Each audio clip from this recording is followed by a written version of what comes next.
રાહુલ? હા, એ ચાલશે, કોઈ વાંધો નથી. બટ અમને એની પ્રમાણિત થયેલી અનુવાદ કરેલી નકલ જોઈશે, એ અહેવાલની નકલ જોઈશે. શું ફરી બોલો રાહુલ? હા ચાલશે, કોઈ વાંધો નથી, પણ અમને એની પ્રમાણિત થયેલી અનુવાદિત રસની નકલ જોઈશે. ઓકે, પહેલી વાર તમે બોલ્યા તો તમે બટ બોલ્યા પણની જગ્યાએ, બરાબર? અને આ ઘણી વાર થશે. તમે બોલતા બોલતા ઇંગ્લિશનું બટ બોલાઈ જશે પણની જગ્યાએ.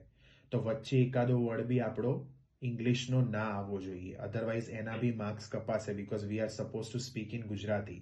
તો પહેલા સ્ટાર્ટિંગ બરાબર હતી કે ભાઈ એ ચાલશે, કોઈ સમસ્યા નથી, પણ અમારે શું જોઈશે? હવે આને તોડીને એક એક કરો.